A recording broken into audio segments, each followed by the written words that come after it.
먹고 산다는 것에 대하여 더 많이 벌지 않아도 괜찮아.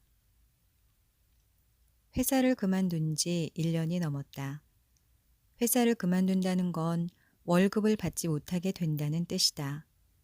기사 한 건을 제대로 건지지 못한 달에도, 핏대 세우며 상사와 싸운 달에도, 월급날만 되면 은행 계좌로 꼬박꼬박 돈이 들어오던 그 기적 같은 날들. 그런데 그 기적이 끝났다. 그러니 다들 왜 아깝게 그만두냐며 의아해했다. 아깝다니요. 전 돈보다 시간을 택한 겁니다. 그래서 그만둔 거라니까요. 그렇게 큰 소리를 쳤지만 사실 제일 불안한 건 나였다.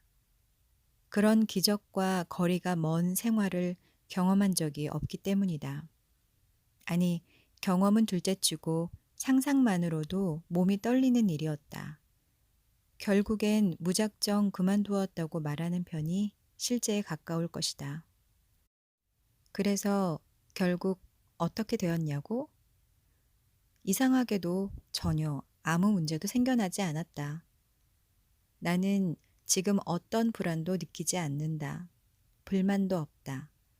이보다 더 나은 삶이 있을까 싶을 만큼. 그렇다.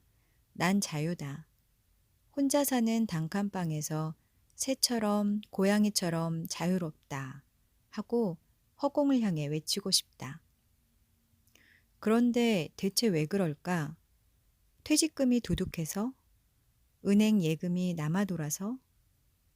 물론 약간의 목돈 덕이 있을 것이다.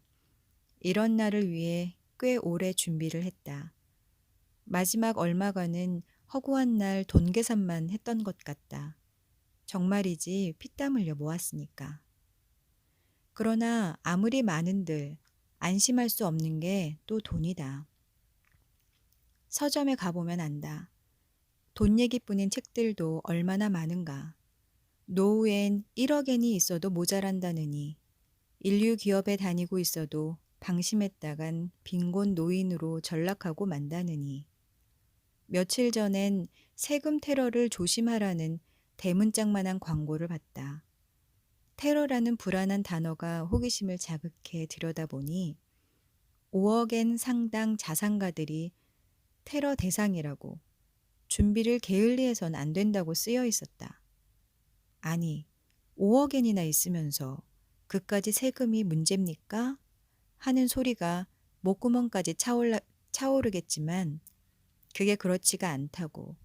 큰 코 다치니까 조심하라고. 이건 명백한 테러라고 아우성들이다.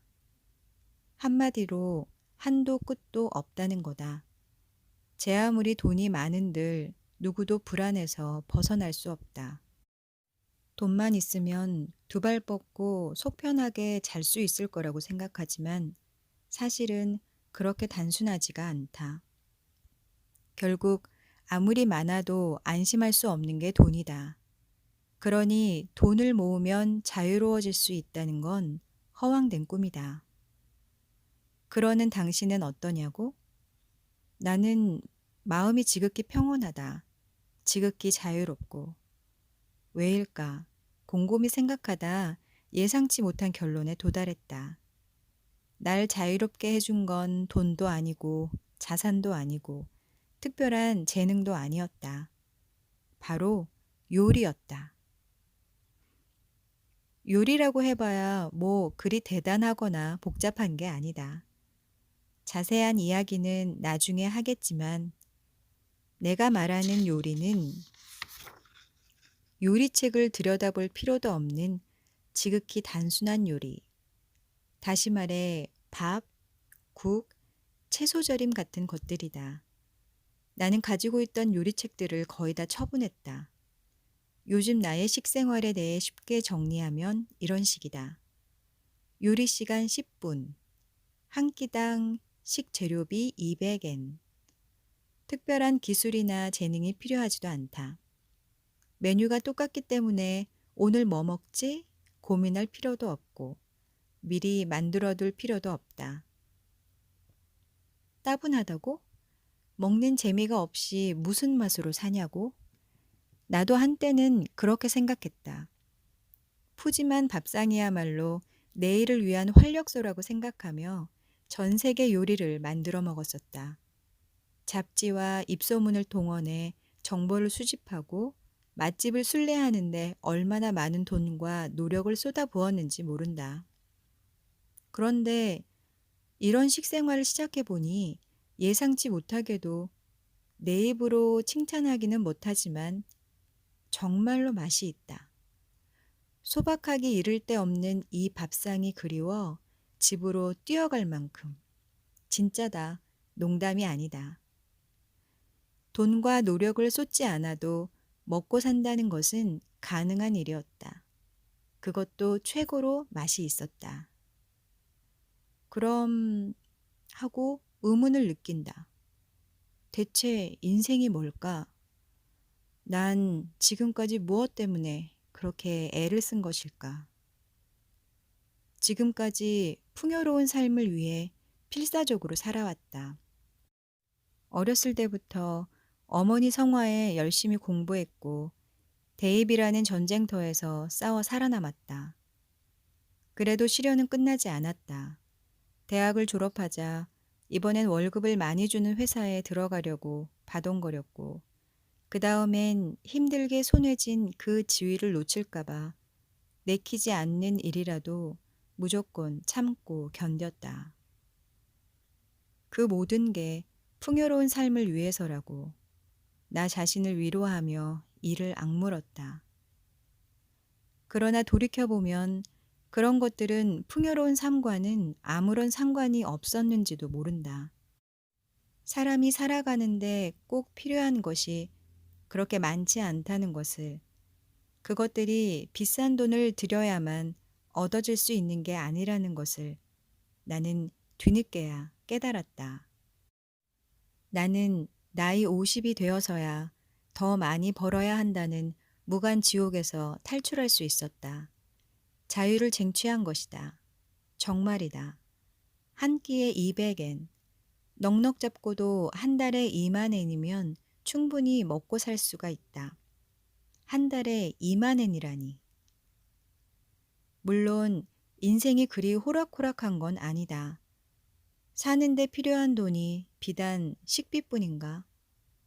한 달에 2만 엔이라는 건 어느 정도 건강한 독신이었을 때의 얘기다.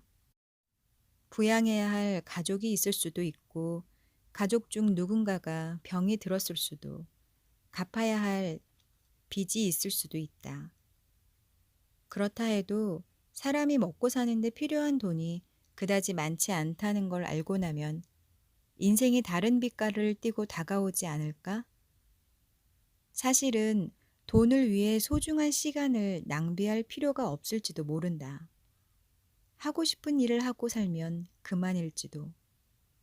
내 입에 밥을 넣는 일, 먹고 사는 일, 어쩌면 그건 그리 어려운 일이 아닐지도 모른다.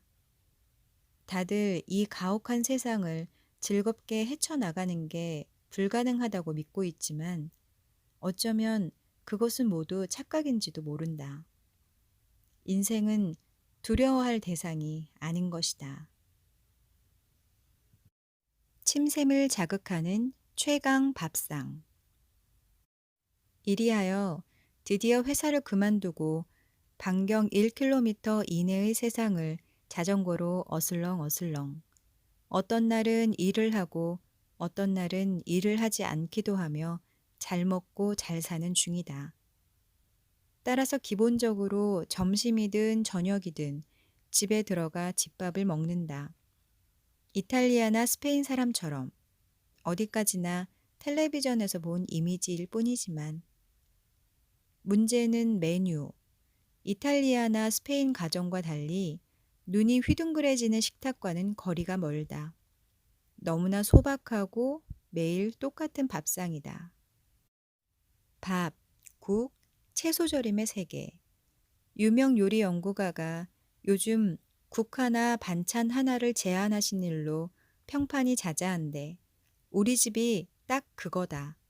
그게 바로 내 밥상이다. 예를 들어 어느 겨울날의 점심 메뉴는 이랬다.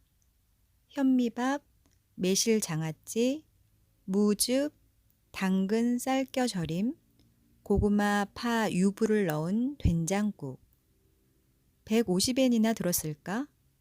내 인생에 매일 이런 밥을 먹는 날이 오게 될 줄은 꿈에도 생각지 못했다.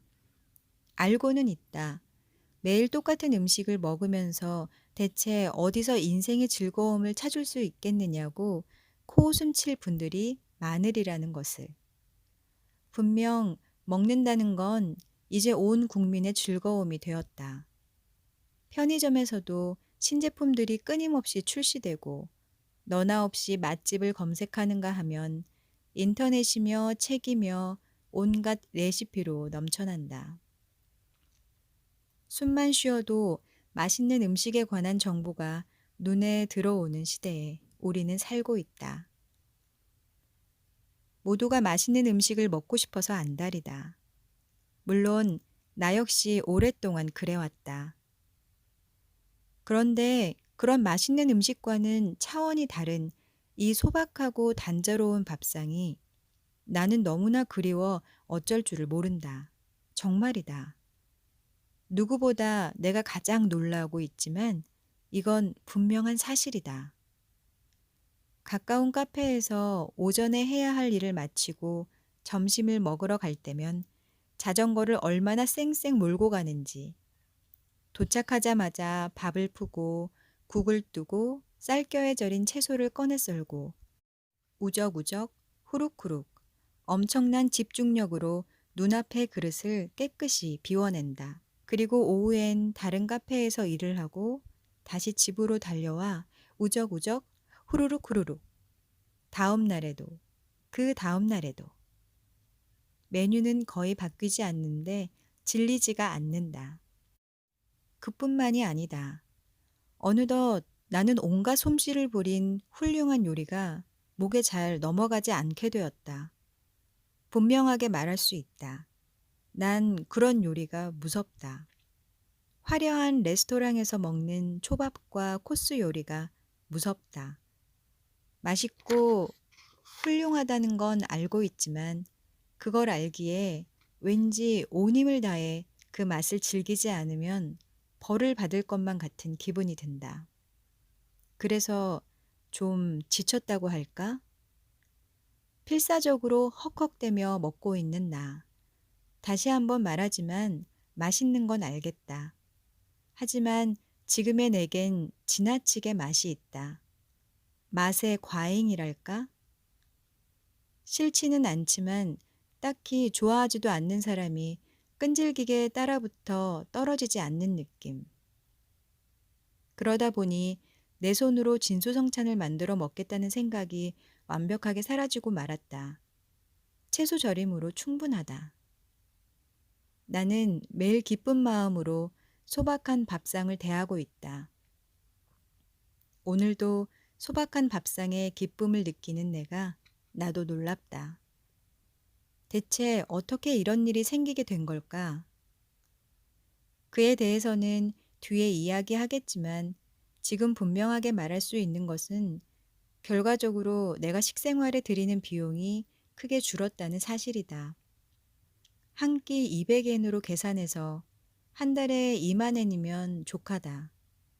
그런데 만족도는 200%라니 대체 어떻게 된 일일까? 이걸 좀 더 논리적으로 설명하자면 지금의 내겐 돈과 맛있는 밥을 먹을 수 있어서 행복하다는 생각 사이에 아무런 상관관계가 없다는 것이다. 그걸 깨달은 순간 마음이 평온해졌다. 인생에서 더 이상 무서울 게 없게 됐다. 앞으로 어떤 일을 당하든 세상이 어떤 혼돈에 빠져들든 난 아마도 여생을 행복하게 살아갈 수 있을 것이다. 내게는 이제 많은 돈도 넓은 부엌도 화려한 요리 도구도 없다. 특별한 기술이나 재능이 있는 것도 아니다. 하지만 그 무엇 하나 없더라도 내가 마음속 깊이 맛있다고 여기는 밥을 그 누구에게도 의지하지 않고 후다닥 만들어 먹으며 살아갈 수 있다. 나는 그런 나 자신을 만들어내는데 성공한 것이다. 세계 최강의 인물은 바로 이런 인간이 아닐까?